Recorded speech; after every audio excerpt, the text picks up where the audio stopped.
History as It Happens, September 26, 2023. Recovering a Vanished World. Anyone who wants to leave East Germany and go anywhere in the world. A series of revolutions that spread from one country to another in a chain reaction. Of a non-communist member of the Solidarity Trade Union as the next Prime Minister of Poland. Less than 2 weeks after Czechoslovakia was suddenly overcome by an astonishing drive for change, the Communist Party here has virtually agreed that it will give up its monopoly on power. Budapest, the Hungarian government is preparing for elections which could end 40 years of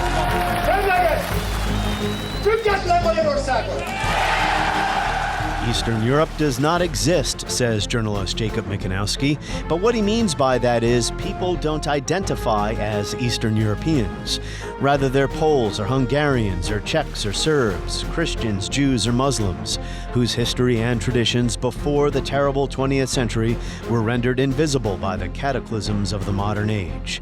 We'll try to recover this vanished world next as we report History as It Happens, a podcast from the Washington Times. I'm Martin DeCaro. The Russian invasion of Ukraine. Russian troops spreading out throughout the strategic Crimean. You declare the war. It is the responsibility of this body to stop the war. This isn't called a war. This is called a special military operation in the Donbass. How did it kind of become Eastern Europe? Where does that come from? Going back 1,000 years. And why was this a special place? Why is it different than Western Europe? And actually different from Russia on the other side, I think. It's part of the argument of the book.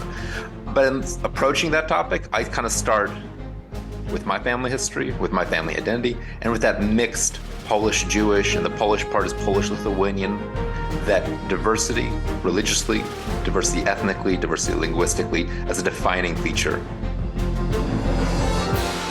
It is understandable that when you think of the history of Eastern Europe, your mind summons the darkest moments of the century past. Und wir werden in unserem Zeichen wieder siegen! There have been only a few really momentous days in the history of Europe. Mussolini marching on Rome, Stalin launching his first five-year plan, Hitler breaking the bonds of Versailles one by one. The murder mill at Ohrdruf brings out the full horror and bestiality of the Nazi scum. One overriding desire unites the rebel forces, whatever their politics, the desire to get rid of the Russians and to work out their own destiny as a nation. War, genocide, foreign domination. But since 1989 and the fall of the Iron Curtain, the nation-states of Eastern Europe have tried to author new national narratives based on a carefully selected history looking toward a future of independence and material prosperity. Beneath this new landscape lies a forgotten history of mind-boggling ethnic, linguistic, and religious diversity, where Jacob Mikanowski's ancestors plied their trades and established family roots. As he puts it in his new book, Goodbye Eastern Europe, it was a world of multiple faiths and languages in which many parallel truths live beside one another. And as I wrote in a book review for the Washington Times, the author wants us to look at the past not only through the lens of imperial politics, where all we see is a clash of feuding ideologies. That is only the story of the past 100 or so years, Mikanowski says. Eastern Europe has a longer history and older traditions to draw on in formulating its future. Largely neglected by historians, there was an Eastern Europe that existed alongside the structures imposed by empire and independent of the hopes fostered by nationalism. So will the future look anything like this forgotten past? Well, it's hard to say, because the present looks and sounds more like the terrible history of the 20th century, at least in Ukraine, because of Putin's war of aggression. Elsewhere, liberal democracy and tolerance of difference is said to be backsliding in Hungary and Poland, to name two. But despite this, in much of Eastern Europe today, people are better off than probably ever before. I really enjoyed reading Jacob's book. I learned about people and traditions and folklore and customs that, as mentioned, are part of a vanished world, the Eastern Europe before Lenin, Stalin, Hitler, and late communism. And it is the sign of a good book that it's making me look at the region's development differently, talking about the post-1989 period, putting it in a new perspective. I mean, think of all the conversations we've had here since Russia invaded in February last year. We've talked about politics and ideologies and major figures, individuals like Putin or Gorbachev. not about the people who populate the pages of Goodbye Eastern Europe, an intimate history of a divided land. Jacob Mikanowski, welcome to the podcast. Thanks so much for having me. Joining us from Portland, Oregon. But your family is not originally from Portland, Oregon. You are from this place that you say does not exist, at least your ancestry, Eastern Europe. That's the very first sentence of your book. What do you mean by that? My parents are from Warsaw, Poland, and they came here in 1980. Actually, they kind of got stuck in America by accident. They were here on a very short term. My dad was here for 6 months as a university exchange. My mom was visiting her aunt on vacation, and they got trapped by the declaration of martial law in Poland, which meant that the country was closed. Anyone who could get out, and actually most people couldn't for the first year, got out. Anyone who was on the other side couldn't go back in, definitely didn't want to. So they came for 6 months and they stayed for 40 years. And I was born 9 months later, give you an idea of what their state of mind was. But so they came from Poland. They arrived here, Polish, Jewish, half actually of each. And that was their identity. But it's only here in America that they became Eastern European. Eastern Europe is a kind of outsider's construct. And not a lot of people in Eastern Europe feel that label means very much to them. I mean, it's a little bit like in America, if you said, oh, I'm from the Western Hemisphere. It's like, well, yeah, technically. But that's not an identity that has a lot of meaning to us. But it does, once you're outside of it, once you're in the UK or in France or the US, people group you in some way with people, your neighbors, and you start becoming Eastern European. And people in the countries in that zone increasingly are doing everything they can to get rid of that label, to get rid of that branding, to change how they're seen within the space of Europe. Because it has a geographic connotation. We know where Eastern Europe is on a map of Europe. But it doesn't tell you a lot about, well, the traditions and the histories and the diversity. And today, with the new nation states of the post-1989 world, it doesn't really tell you very much about that. And your book is about this issue. You know, having nationalism as the substitute identity can lead to a lot of problems as well. And of course, then you have to kind of write a history, an origin story. How much of your personal experience and your ancestry informed your approach to writing this book and this history that I just referred to? It informed it a lot. What I'm trying to do is kind of introduce this region that a lot of people, a lot of Americans, know very little about, or kind of, you know, we have kind of clear ideas of what German history is like, what French history is like, Italy. And then you go east and it becomes a lot vaguer. There are more countries. We have less of a sense of them and more of a kind of generalized picture of, oh, Eastern Europe is doom and gloom, it's war, it's communism. But what are the roots of it historically? How did it kind of become Eastern Europe? Where does that come from? Going back 1,000 years. And why was this a special place? Why is it different than Western Europe? And actually different from Russia on the other side, I think. It's part of the argument of the book. But in approaching that topic, I kind of start with my family history, with my family identity, and with that mixed Polish, Jewish, and the Polish part is Polish, Lithuanian, Hungarian, that diversity religiously, diversity ethnically, diversity linguistically as a defining feature of what makes Eastern Europe special. And I weave that through the book. But for me, always the minority perspective is interesting. The people who decides that what a nation is, and the people who are left out of that. There's always a tension between that everywhere you go in Eastern Europe. And political affiliation wasn't very important centuries ago. To your point, if you go back far enough, someone may have been Polish ethnically, but not from the state of Poland. They could have been living in the Russian Empire or the Polish-Lithuanian Commonwealth or Western Ukraine, what is now Ukraine. So, yeah, it's complicated when you ask somebody, you know, where are you from? You also have to ask, when are you from? Mm-hmm. Yeah, those modern borders are just that. They're modern borders. Most of them didn't exist. None of them existed 200 years ago. 200 years ago, Eastern Europe was entirely, except for a tiny corner, in the part of 3 different empires that don't exist anymore. Russia, which maybe is trying to bring itself back, but does not exist anymore, is a Russian empire. So all the borders you see, there are about 20 countries in what I call Eastern Europe, going from Estonia down to Albania. All those borders are new. All those political entities are either 30 years old, 100 years old, but usually not much older than that. They have roots in the past, but they've been transformed many times since then. In your acknowledgments, you say you began this project 20 years ago. You've already referred to your American lineage here, kind of getting stuck in 1980 when the Polish government, the communist Polish government, declared martial law as a way of dealing with solidarity and to hopefully hold off a Soviet invasion, right? But 20 years ago is, it's 2003. What was the impetus for writing this book? Why did it take 20 years? That's not a criticism, by the way.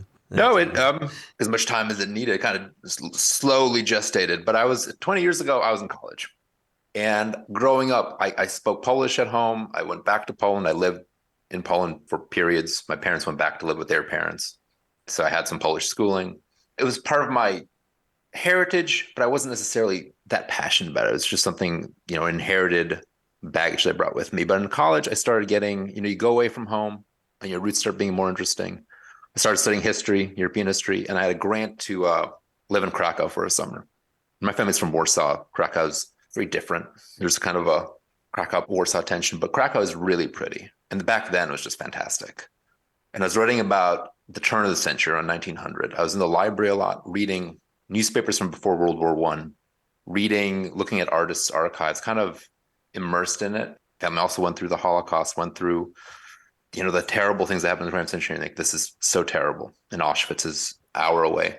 And then I'm looking at the stuff from before World War I, and it's so wonderful. It's so interesting. It's so unknown. I mean, this is part of the Austro-Hungarian Empire back then. So it's like that wonderful Vienna of 1900, but in the provinces. So you have all these artists and all these thinkers and all these like cabarets. And I was just so enamored with it. I'm like, how do you put these two things together? How do you put the bright, the culture, the fun, the bubbling, diverse world of 1900 and the darkness of 1944, 1945, 1955 together? How do you hold those together? So it took me 20 years to kind of figure out, how do you tell both sides of that story and to get up to that? But that's when I was kind of fell in love with the subject. It's not that people want to go back and live in the 19th century again, but just to take the example of the Austro-Hungarian Empire, it was a pretty diverse and tolerant place. I mean, there were no modern, you point this out in the book, there were no modern notions of equality. But compared to what happened in the 20th century, my goodness, I'd much rather live in, the Austro-Hungarian Empire than Poland in, say, 1933 or 39. So there is a thing in the book, there is a little bit of a 2 cheers for empire, maybe 1.5 cheers, and 2 cheers for the Habsburg Empire, maybe 1.5 each for the Ottomans and the Russians. There was something that they achieved, maybe despite themselves. We used to celebrate things that countries do on purpose. These empires did something almost not on purpose, but out of neglect, really achieved something, which is holding this incredible cornucopia of peoples, religions, ethnic identities, languages together without too much strife. Czechs living, for example, in the Austro-Hungarian Empire were furious they didn't have an independent Czech state.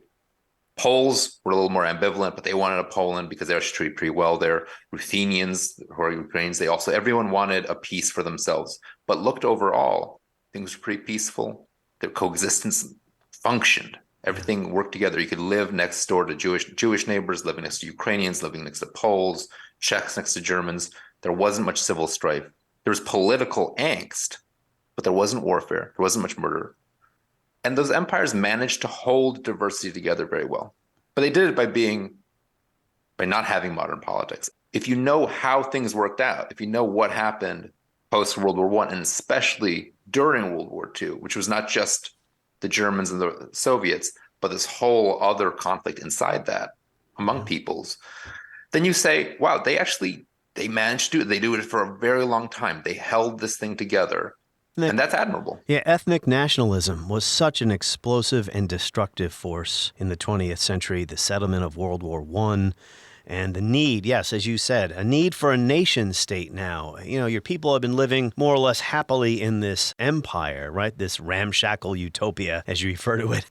But now, we need our own state, and we're going to draw the border here. So suddenly, in the case of Hungary, you were once living in a place you thought was Hungary. Now you're suddenly living in some other country, and maybe you don't have the same rights or recognition. Well, that kind of national, and poo-poo that nationalism a little bit, but it does make sense. You do want, especially as modernity comes in, and you believe that most people should have a say in government. Because part of the trick of empires is like no one has a say in government. There's an emperor, empress, administrators, and then there's everyone else. And so it doesn't matter a little bit because everyone's equally unequal. Yeah, it's the equating of your ethnic identity with the state. So That's the right. idea that only Hungarians can live in Hungary, only Romanians can live in Romania, et cetera, et cetera, et cetera. I don't mean to just And that Romanians should run a country called Romania. Hungarians should be in charge of a country called Hungary where they speak Hungarian. And the other peoples in that state are going to be second-class citizens. And the problem in Eastern Europe is that long history of diverse coexistence meant that there's very little territory that was mono-ethnic or mono-religious. You had diversity woven through everywhere. Cities had people who spoke different languages and had different religions than the countryside around them. Landowners spoke a different language and were a different religion than their farmers who worked for them, who worked on their lands. Merchants spoke a different language than both of those. So everywhere you went, diversity of language and religion. And so to create a mono-ethnic state means someone's always going to be left out. And that created that welter of problems leading into the 20th century. Now you cite the Polish essayist Jerzy Stlinism, who was born in the Russian Empire in 1894.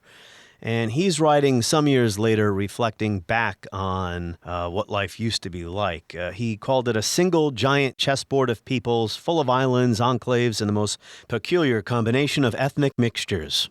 In many places, every village, every social group, every profession almost spoke a separate language. Landowners spoke Polish, peasants Ukrainian, and bureaucrats Russian, but with an Odessa accent. You mention your own ancestry here, including downwardly mobile aristocrats from Lithuania of Hungarian descent, illiterate peasants from the Polish heartland, patriotic Catholic bookbinders, Orthodox Jewish farmers. How'd you find out about all of that? I've got a history background, history degree, and I've been a journalist for a long time. I've also done some genealogy work as a consultant and got into it. And actually genealogy for other people from Eastern Europe, where you just follow someone's ancestry back. And I kind of got good at what their great online databases now and on-site databases. And you can go back and trace people's ancestry into the 19th century. And I did that for my own past, back to the 17th century in places. And you get this, you get a different perspective on history. You get this ground-up perspective instead of top-down. You see what history means to peasants, to farmers, to tradesmen, to cobblers, how much their lives interact with that big picture history. Yeah. And so I went back on my history and used that a little bit as a thread in the book. Actually, it was revolutionized by the internet. It was started in 2010. Yeah. Scans of things from the start of the 19th century, going back to the 17th century, were online and you could search them. And then I could find all these pockets and start tracing my story, other people's stories, and get this really rich picture going way back into the past. You've written a people's history here, and you mentioned it before, what Eastern Europe means to most people today. All this gray, joyless land that empires and imperialists have fought over, feuding ideologies, Nazism, communism, the Holocaust, all this awful, awful stuff. And when I first saw your book, I'll be honest, the first thing I thought was, well, I don't need to read another book about any of that. But that's not what you've written. I think Hitler is mentioned once. Your chapter on Stalinism is excellent, but it's not really about Stalin. It's about what Stalinism did to the fabric of society. Do you think those scars are still evident today? I do. And some of the actual material traces are there. To write the book, I try to go to places that are relevant for every chapter. When I'm writing about the Ottoman Empire, I went to places where that Ottoman heritage is really visible. So for the Stalinism chapter, I actually went and took my wife, who medium thrilled about this, to like some Stalinist steel towns. When Stalinism was imposed, this new way of doing things, they're like, we're going to vault these feudal agricultural countries into modernity, into heavy industry, and we're going to do it right away. So they built in Hungary, in Bulgaria, in Poland, in East Germany, cities on bare earth. Cities usually built around giant steel plants. And those cities are still there. Those steel plants are still there. So we went to some of those. And so I was like, honey, Saturday we're going to a gulag. Monday we're going to the steel plant. So I slipped in some wineries, some fun stuff there. But the actual physical presence of those Stalinist constructions are there. Some of the industry is still there. The bigger thing is that the files are still there. The who did what to whom That's fascinating. is still there and is still in the library. It's still sometimes secret or sometimes accessed, and it's like radioactive waste. It's just there in the ground and it emits its poison out. You can use them to accuse people of things. You can use it to defend yourself. You can have this weight that's there. I think in Poland, it's like 2 million linear feet, just millions of miles of files that are waiting to kind of act on society. You mentioned this in the book because of the difficult transitions, especially in Russia. And of course, we can discuss whether Russia is a European country or not. But the difficult transitions after 1989 from a command economy, socialism, one-party states to capitalism and democracy, liberal tolerance, etc., that some folks have maybe a misplaced nostalgia for the good old stable days of communism where, sure, we were poor, but everyone was poor and you had a job and, et cetera. Did you find that in your travels? I did to a point. And I think I would have found a lot more 20 years ago. The part of Eastern Europe that's in the EU has done really well. It's done really well since like 2010. So especially Poland, yeah. Yeah, Poland, that's the Polish tiger now. I saw a headline once, which tickled me. I think Polish economy doing the best it's done since 1600. It's like, that's good. We had a tough sledding since 1600, but Slovenia is on pace. I think it's just matched the UK in GDP. Poland's on pace to do the same. A lot of that EU bloc has done really well. So nostalgia there used to be among the really older people who craved that stability, who had that stability, had a stable life. And the transition of the 90s is really hard. That generation is dying out. There are parts of Eastern Europe, though, where that nostalgia is much, much closer to the surface. Former Yugoslavia, especially the part that's not in the EU. So Serbia, Macedonia, North Macedonia, Bosnia, where those were the good times in the sense that people got along. Yugoslavia was big, was a unified country, was before the wars, and actually probably the most open, the most liberal, the most economic, in some ways economically, at least directed outside of the bloc. You could live in Yugoslavia, you can work in Germany, you could go to Italy. Yeah, quality of life in Yugoslavia was quite good compared to some other European countries. It was. And Croatia has done well, Slovenia have done well, but the rest have not done very well. So the nostalgia, you'd hear people talk about Tito. I bought a Tito calendar because, it's on sale. But people actually be talking about Tito. I was in a cab once with Serb tourists in Macedonia, North Macedonia, and talking about how under Tito's day, we would all come here. The vacations were organized. Things were peaceful. People got along. So that nostalgia is really there. And then, in a place like Ukraine, it's a mixed picture, or it was a mixed picture, because it used to be that the west of Ukraine was very anti-Soviet. The west of Ukraine was Polish-administered territory before World War II. But then when they were incorporated in the Soviet Union, they were really terrorized. They were really treated terribly. So they didn't have much nostalgia for the Soviet Union. But the east of Ukraine, that was kind of Soviet industrial heartland. Even though they had a terrible experience of the famine, despite that, they also participated in World War II. They fought. They were these kind of heroes of Soviet industry. It's the coal country. And there was much more kind of happy feelings about the Soviet Union if you went to Donbass, if you went to the east. And now the war has changed that, but that was the pattern, is that there was a lot of nostalgia in the east, a lot of hostility in the west. You find all these fractures about that everywhere. Your book is very much about the fluidity of identities prior to the 20th century. I think you called it a symbiosis, where people of different languages and faiths and ethnicities could live side by side in relative peace, relative tolerance. I don't want to make it sound like it was a utopia. Life could be rough. Serfdom was pretty rough. There were revolutions. What's going on now in Eastern Europe resembles the more rancorous and violent history. In a sense, Putin's war is an assault on history, wouldn't you say? Because he sees Ukrainians as being Russians, and there really is no such thing as Ukraine. So I assume that you were wrapping up your book when this big war breaks out. So I am curious as to what you were thinking of. I was doing my second draft edits, and the war broke out, and I had to make some changes. I changed the ending, the epilogue, to account for that.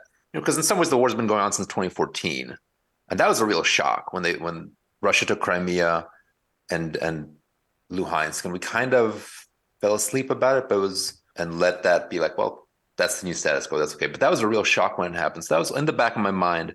Putin's kind of vaulted back historically, all the way back to Peter the Great and Catherine the Great. And his worldview isn't so much a Soviet worldview as it is a Russian imperial worldview. Yeah, I would agree, yeah. And it's that he's, as ruler of Russia, heir to that imperial Russian tradition, which really starts with Peter the Great. His duty is to expand the empire and hold the empire, and any emperor who loses territory or empress loses the right to rule. And it's striking how much he's gone back.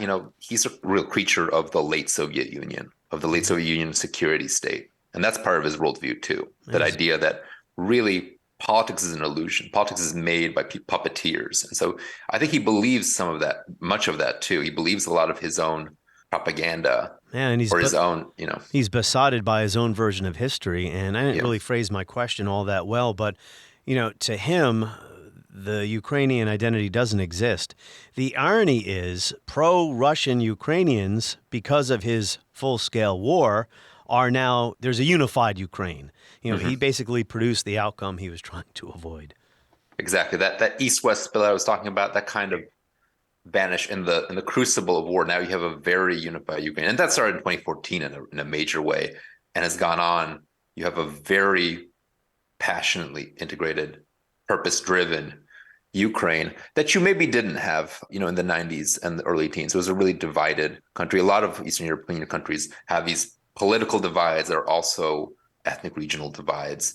He's solidified Ukraine in the process of trying to destroy Ukraine. So I mentioned the transitions to democracy and market economies after 1989, but you say in your book that these countries needed new origin points too, for a moral basis to be a nation, new nation building post 1989.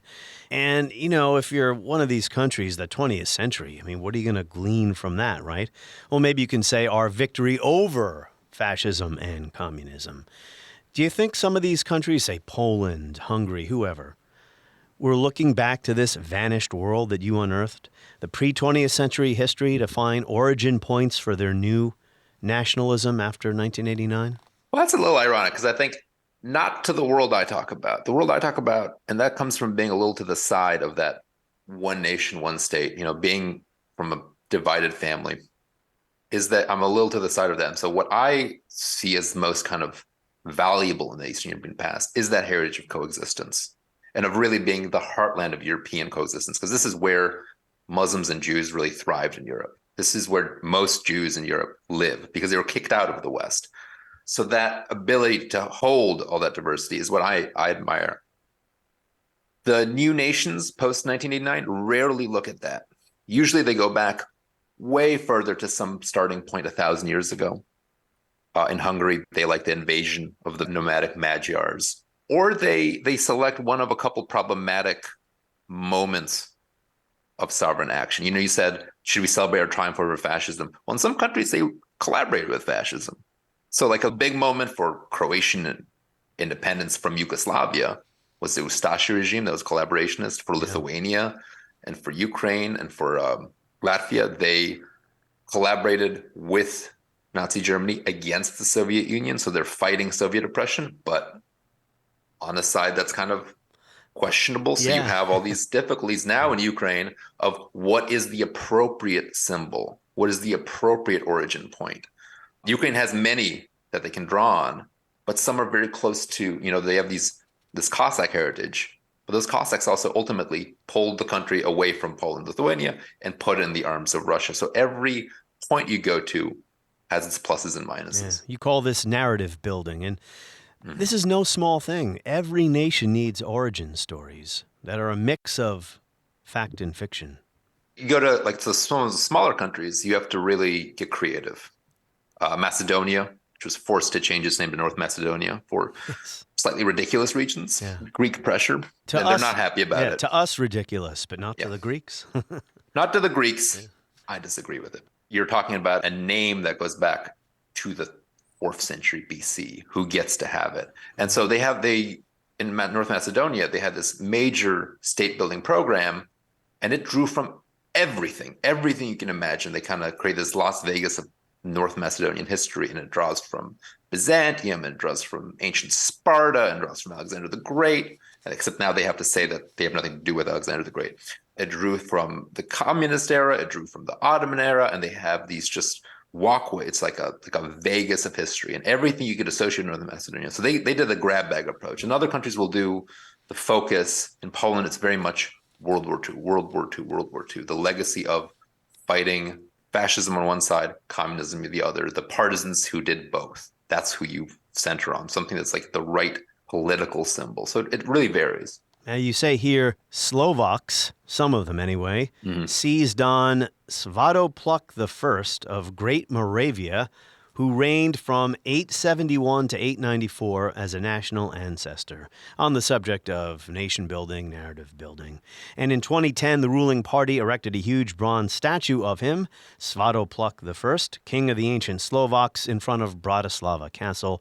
And this despite the fact that he was neither Slovak nor probably a king. That's the problem you run into. You go back to these origins, and the origins are very ambiguous. Those early glimmers of statehood often were very different from what ended up. Svatopluk is huge. You can see him next to the Bratislava Castle, kind of a beauty spot in the city. And if you dig into that history, Great Moravia, there was something there, but they probably weren't Slovak in any way that they were recognized, and they probably made their bones selling slaves, selling other Slavs as slave traders. And that's not a very attractive position to start. Slovakia hasn't had a separate independent state at any point in its history until 1993, when it divorced, the Velvet divorce from Czechoslovakia. So you had a lot of history, not a lot of national history. So what is the national history? And that's a problem a lot of countries face. We have a history of individuals and of people.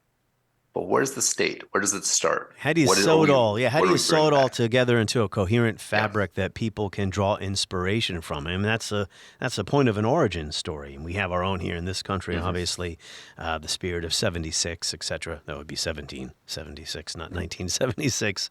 But when I wrapped up your book, I couldn't tell if you were optimistic about Eastern Europe's future, or if I should even be calling it Eastern Europe in this final question to you. Besides the obvious fact that we have this horrible war going on right now, and who knows how long it's going to take to end and how it might end. Are you optimistic about the region's future?